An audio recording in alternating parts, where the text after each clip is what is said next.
नमस्कार, आप देख रहे हैं जेजी न्यूज़।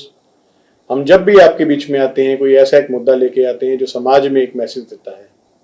विजेंद्र सिंह जी हमारे बीच में हैं जो एक स्पेशल एक मुहिम को चला रहे हैं। मैं आपको इनसे रूबरू कराता हूं कि विजेंद्र सिंह जी को स्टंटमैन भी कहा जाता है, इनको स्टीलमैन भी कहा जाता है। ऐसा क्यों कहा जाता है, किस लिए कहा जाता है, वो तो अभी हम इनसे चर्चा करेंगे। उसकी यही बात में आपसे आपसे रूबरू करवाएंगे। तो पहले आपका स्वागत है जेजी न्यूज़ में। धन्यवाद सभी दर्शकों का और जेजे न्यूज चैनल का भी सभी सदस्यों का मैं बहुत बहुत आभार प्रकट करता हूं। हमारा जब भी किसी से हम अपने दर्शकों को रूबरू करवाते हैं, एक संदेश को लेकर करवाते हैं। जी, आपने मुहिम चलाई, आपने कन्या भ्रूण हत्या के लिए आपने संघर्ष किया, उसमें आपने मुहिम में अपना सहयोग दिया, आपने पौधारोपण के लिए मुहिम चलाई। अब आपका जो मिशन चल रहा है वो नशे को लेकर चल रहा है। जी। तो किस तरीके से करते हैं, कैसे करते हैं? और मैं सबसे पहले चाहूंगा कि आप मेरे दर्शकों को, जो आपके दर्शक देख रहे हैं आपको हमारे माध्यम से, उनको क्या संदेश देना चाहेंगे कि किस तरीके से आपकी क्या पहल है? पहले थोड़ा सा आप अपने बारे में बताइए। जी, देखिए, सबसे पहले आज जो सिरसा हम पहुंचे हैं और इस चैनल के माध्यम से जितने भी दर्शक देख रहे हैं, सुन रहे हैं हमारे को, तो मैं अपना थोड़ा इंट्रोडक्शन दे देता हूं। मेरा नाम विजेंद्र सिंह पहलवान है और मेरा जन्म स्थान गांव गड्डीवाला, जिला सोनीपत। और पिछले 14 सालों से मैं भिवानी रहता हूँ। भिवानी अपनी कर्म भूमि है और उसी के तहत मैंने वहाँ से काफ़ी सारे कार्यक्रम किए हैं और स्टार्टिंग से ही कुछ करने की मैंने ठान रखी है। हमारे परिवार में दादाजी थे हमारे, वो भी पहलवान थे और वो आज़ादी की लड़ाई में शहीद हो गए थे। और हमारे जो भाई हैं वो भी पहलवान है, उन्होंने भी पहलवानी की, उन्होंने भी हमारे को पहलवानी की तरह एक आकर्षित किया भी आप जो एक अपने आप को जो है पावरफुल बनाओ और एक अच्छा देश और समाज की सेवा करो आप, या पुलिस फौज में लग के करो। तो मेरा एक सपना था कि मैं पुलिस फौज में लगूं, दादाजी की तरह नाम कमाऊं, भाइयों की तरह नाम कमाऊं। तो बस वही अब अभियान को लेके उन्हीं बातों को लेके तो प्रैक्टिस वगैरह करते रहे, एक्सरसाइज वगैरह की काफ़ी सारी, और बहुत कुछ बड़ों से सीखने को मिला। तो इसी के तहत जो है मैंने शुरुआत की, एक्सरसाइज वगैरह की, स्पोर्ट्स की, अखाड़े में गए, पहलवानी करी। और उसके बावजूद जैसे कुछ वजन वगैरह है, कोई भार वगैरह है, वो उठाना खींचना, ऐसे कुछ मतलब थोड़े कुछ अलग करना चाह रहे थे। हमारे गुरु भूपेंद्र धवन, गुरु द्रोणाचार्य अवार्ड से सम्मानित, मैं उनका बार बार आभार प्रकट करता हूँ। गुरुजियों के चरणों में सत सत प्रणाम। उन्होंने भी हमारे को काफ़ी सारी प्रेरणा दी कि आप कुछ ऐसा करो जिसमें देश का नाम हो, आपके समाज का नाम हो, आपके गांव का नाम हो और आपके गुरु का नाम हो। तो कुछ बातें जो है हमने, जितनी भी बातें हमने सुनी है, सीखी हैं, वो बड़ों से ही सीखी हैं और उनसे सीखी हैं जिन्होंने प्रैक्टिकल किया है, जिन्होंने तजुर्बा किया है। तो उसी के तहत मैंने काफ़ी सारे कार्यक्रम किए, काफ़ी सारे स्टंट वगैरह किए और काफ़ी सारा जो है जो अपने समाज और देश की सेवा के लिए लगाया। क्योंकि मैंने सबसे पहले ट्राई की पुलिस और फौज में लगूं, तो वो मैं वहाँ नहीं हो पाया। बाकी मैंने जो फिजिकल वगैरह किए वो एक्सीलेंट में किए, और बाकी कोई किस्मत लगा लो या कैसे कुछ भी है, हार न मानते हुए तो मैंने सोचा मैं कुछ ना कुछ देश और समाज की सेवा करनी है। तो कोई जरूरी नहीं कि हम पुलिस और फौज में लग के करें, भाई नहीं लगे तो कोई दिक्कत नहीं, कुछ अलग करें, सेवा के लिए निकल पड़ा। हाँ, सेवा के लिए निकल पड़ा जी। और सेवा में मैंने पर्यावरण बचाने के लिए साइकिल यात्रा निकाली और उसमें सभी को यही संदेश दिया कि एक व्यक्ति एक पेड़ अपने जीवन में अवश्य लगाएं, उसको अपने बच्चों की तरह उसका पालन पोषण करें। और एक चैनल के माध्यम से अभी मेरे को एक बहुत ही अच्छी बात याद आ गई जो कि मैं सभी दर्शकों को शेयर करना चाह रहा हूँ कि आप जब भी जन्मदिन पर पौधारोपण करते हो या वैसे किसी खुशी में आप पौधारोपण करते हो, क्योंकि आज देख रहे हैं सावन का महीना है, उसमें भी बहुत सारे जो संगठन है, बहुत सारे जो संस्थाएं हैं वो पौधारोपण कर रही हैं।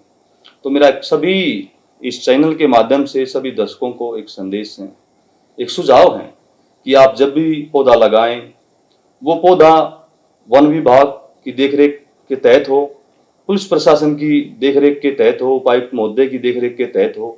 क्योंकि वो पौधा जहां लगे वो पौधा वहां से हटे ना, और हम उसको बड़ा होता हुआ देखें, उसकी छाया लें और उसको एक याद रखें कि हमने ये पौधा लगाया था और आज कितना बड़ा हो गया है, इसकी छाया से जो है और भी लोग इसका फायदा उठा रहे हैं। तो एक ये चैनल के माध्यम से सभी को अच्छा लगता है मेरा सुझाव, तो आप औरों को भी शेयर करें और ऐसा करें। क्योंकि हम देखते हैं ना जाने अनजाने में हम कहीं भी पौधारोपण करते हैं, फिर बाद में पता लगता है कि भाई यहाँ रोड आ गया या किसी की गली आ गई या किसी की कोई प्लॉट था, तो वहां से वो पौधा हटा दिया गया। तो कितना दुख होता है। कभी पानी की कोई लाइन डलनी है, हाँ जी, सीवर की लाइन डलनी हाँ, है। सीवर की लाइन है, पानी की लाइन है, बिल्कुल आप बिल्कुल सही कह रहे हो सर। तो कई जगह हमने देखा, हम लगा के खुश हो गई, हमने बर्थडे में खूब तालियां वगैरह बजाई, वो 2 हमने साल बाद पौधारोपण किसी किया। कारण हाँ से जो उसको हटाना पड़े। जी जी जी जी, बस एक सभी से यही संदेश है बहुत कि अच्छा संदेश दिया आपने इस चीज के लिए।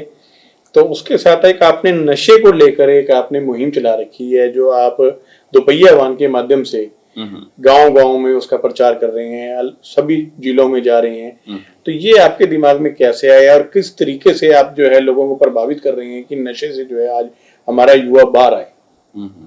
बहुत ही बढ़िया आपका सवाल है। ये सबसे पहले जो शुरुआत थी कि मैंने जो बताया कि देश और समाज के लिए कुछ अलग करें। तो हमारे मेरे फादर हैं, उन्होंने भी कभी मतलब स्मोकिंग वगैरह नहीं की। आज वो इस दुनिया में नहीं है, स्वर्गवास हो गया है। और हमारे दादाजी ने भी कभी स्मोकिंग वगैरह या नशा वगैरह नहीं किया। तो क्यों ना फिर मैंने यही चीज अपनाई, अपने बड़ों की, अपने बुजुर्गों की। अभी किसी प्रकार का नशा नहीं करे, और नशा नहीं करते हैं तो फिर शरीर जो है कितना बलवान होता है, कितना ताकतवर होती है, और उस ताकत को हम देश और समाज की सेवा के लिए लगाएं। तो मैंने अपने जीवन में कभी किसी तरह का कोई भी नशा नहीं किया। मैं शुद्ध शाकाहारी हूँ, और किसी तरह का कोई प्रोडक्ट यूज नहीं किया आज तक। जो घर में खाना है वही लिया है, और चना, सोयाबीन, मूंग की दाल, कच्ची मूंगफली, ऐसी चीजें ढूंढी, उनको शाम को भिगोई, सुबह खा ली। और उसके तहत जो है फिर अपने कर्तव्य दिखाने के लिए या इस लाइन में आए। फिर हमने देखा भी हमारे में जो है ताकत है, तो उस ताकत को हम एक संदेश के माध्यम से दे। आज युवा भटके हुए हैं बहुत सारे, आज पुरानी संस्कृति को भूलते जा रहे हैं, आज आपसी भाईचारा मंदा पड़ रहा है, उसकी तरफ नहीं ध्यान दे रहे। तो ऐसे मैंने स्टार्टिंग शुरुआत की घर से ही। घर में हमारे मम्मी थे, हमारे पापा जी, भाई जी, सभी ने यही एक सुझाव दिया कि कुछ अलग करो, देश और समाज की सेवा के लिए आप पहलवानी करते रहो और कुछ अच्छा करो। नहीं, मुझे तो उसमें लगता है आपकी बहन का बहुत बड़ा योगदान है। हाँ हाँ, कि जो एक परिवार में आपके बात होती थी हाँ, हाँ, कि तेरी बहन ने जो है ना इतना भारी वजन जो है इसको एक हाथ से उठा लिया था। हाँ, तो मेरे ख्याल से तो वो भी जो है ना एक बहुत बड़ा योगदान रहा है। बिल्कुल बिल्कुल बिल्कुल, आपने सही, बिल्कुल ठीक है। हमारी मेरी बड़ी बहन है, वो चर्चा होती रहती थी परिवार में। तो उन्होंने एक जो 40 केजी का उखल होता था, जिसमें हमारी माता बहनें बाजरा कूटती थी, तो वो मेरी बहन ने ऐसे लेके ऐसे ऐसे उठा दिया था। तो वो एक 40 केजी को हाथ से लेके ऐसे उठाना, और वो तो वो एक मतलब बड़ी एक वो थी, कला थी और एक ताकत थी। और बहन थी वो, भाई एक लड़की भी आजकल वो पीछे रहेगा, छोरी छोरों से कम नहीं है। तो मतलब ये चर्चा चल रही थी, भाई एक रिकॉर्ड था हमारे घर में। तो मेरी मम्मी कहने लगी, भाई हम आप जो है कई भाई हो, और किसी भी तरफ जो है इसकी तरफ ध्यान नहीं जाता, आप ये नहीं उठा सकते। तो मैंने वो चीज ठानी, मामा मैं इसको जरूर उठाऊंगा। मैं भी इसी बहन का भाई हूँ। हाँ, इसी बहन का भाई हूँ, और हमारी बहन ने ऐसा किया, तो मैं उसका कोई रिकॉर्ड तो नहीं तोड़ना चाहता, पर बाकी आजमा के देखते हैं, भाई उसका भाई भी कम नहीं होगा। तो मैंने प्रैक्टिस वगैरह की, तो वो उखल मैंने उठाया। शुरुआत वहां से हुई जी, कि मेरी माँ ने जो है मेरे को पैसे दिए 100 रुपए। उस टाइम पे 100 रुपए काफी होते थे, और भाई ने जो है पिताजी ने 200 रुपए दिए। तो मैंने सोचा, माँ ऐसे करने से पैसे भी आ रहे हैं और मान सम्मान भी हो रहा है, तो कुछ ना कुछ अलग करें। फिर जैसे ट्रैक्टर है उसको खींच लिया, या कोई बुग्गी है उसको खींच लिया, या कोई भारी वजन उठा लिया, देख लिया, फिर ऐसे कुछ करते रहे। तो स्टील मैन की उपाधि आपको फिर जो है अपने आप नहीं, स्टील मैन की तो देखो उपाधि बहुत बहुत लेट में आई है, बहुत मेहनत की है उसके लिए मैंने। शुरुआत के तौर पे देखा जाए तो फिर मैं करता रहा कुछ अलग अलग, ट्रैक्टर वगैरह खींचना है, ट्रॉली वगैरह खींची, और कुछ गाड़ियां वगैरह आगे किसी को उसको ऐसे धका दिया, वहां मैं शुरू कर देता हूँ। फिर बाइक है, बाइक को ऐसे 2 बाइकों को ऐसे पकड़ के रोक लिया, फिर रस्सियों से बांध के ऐसे रोक लिया। फिर मतलब निखार सा आ गया, लोग ताली बजाने लगे, आशीर्वाद देने लगे, भाई बहुत ही बढ़िया, बहुत बढ़िया है। ऐसे कर करके मैंने एक पैर से भी गाड़ी खींची, 2 गाड़ियां, 2 टाटा 407 एक साथ जोड़ के एक जो स्टंट वगैरह दिखाए, पत्थर वगैरह तुड़वाए, और शरीर पर जो है मतलब हथौड़े का भी वार सहन किया। बाकी आपके चैनल के माध्यम से मैं सभी दर्शकों को एक चीज बताना चाहता हूँ कि कोई भी स्टंट ऐसा न करे, क्योंकि ये जानलेवा हो सकते हैं। इसके लिए तो बहुत प्रैक्टिस और गुरु की भी बहुत सहायता होती है। तो फिर मैंने जो है ऐसे लोहे के हथौड़े वगैरह है शरीर पर, 2-2 3-3 बंदे ने खूब ऐसे लगाए हैं, चेस्ट पे, बाजू पे, ऐसे उसका दर्द भी मैंने सहन किया। और गाड़ियां वगैरह खींची, एक पैर से, एक उंगली से, दो गाड़ियां एक साथ, जो है बस खींची। बीट स्कूल की एक बस थी, वो बस खींची मैंने। गोरखसा दल के हमारे सदस्य साथी थे उसमें। तो उसमें एक ये भी संदेश दिया, मेरे से पूछ रहे थे कई साथी, भाई क्या खाते हो? माँ जी कुछ नहीं खाता, मैं तो देसी गाय का दूध पीता हूँ, देसी गाय का घी खाता हूँ, और यही है, इसी में बहुत ज्यादा ताकत है। तो बस वगैरह, गाड़ी वगैरह खींचना, फिर लास्ट जो है जेसीबी की मैंने ट्राई की। तो अभी मतलब इस तरह के काफी सारे कर्तव्य करते रहे, और इसका उद्देश्य सिर्फ एक ही था, जो गाड़ी जो ये कर्तव्य जो स्टंट वगैरह दिखाए, इसका सिर्फ एक ही लक्ष्य था। कोई जरूरी नहीं कि भाई कोई नहीं कर सकता, आम आदमी कोई भी कर सकता, कोई ऐसी बात नहीं। एक सुझाव था, एक संदेश था, और एक ही संदेश जो है आपके चैनल के माध्यम से सभी दर्शकों को और सभी उन माता पिताओं को और सभी युवाओं को मैं देना चाह रहा हूँ संदेश कि आप नशे से दूर रहेंगे तो आप भी ऐसा कर सकते हो। बहुत बढ़िया। हम नशे में अपनी ताकत को खो रहे हैं। तो मेरा स्टंट दिखाने का सिर्फ एक ही मकसद था, लोगों का ध्यान अपनी ओर आकर्षित करके और उनको कोई अच्छा संदेश दे, ताकि वो समझे। अब मेरे जिन्होंने स्टंट देखे हैं, स्कूल में स्टंट देखे हैं, औरों ने स्टंट देखे हैं, लोगों ने देखे हैं, रोड पे रहा हूँ, रोड पे स्टंट किए हैं, तो सभी ने किया ये कैसे कर रहे हो आप, हम कैसे करें। मैं भी आप नशे से दूर रहो। मैंने कभी नशा नहीं किया, आप भी अगर आप नशा नहीं करते हो तो आप भी ऐसा कर सकते हो। तो इस तरह से शुरुआत हो गई। फिर कहने लगे, मैं कुछ लोग स्टीलमैन की उपाधि देने लगे, आप बिल्कुल स्टीलमैन की तरह, आप इनका दर्द सहन कर लेते हो। तो शरीर को मैं चाहता हूं किसी भी आकार में आप ढालो, ये उसी में ढल जाएगा। आपका दृढ़ विश्वास, दृढ़ निश्चय और संकल्प होना चाहिए।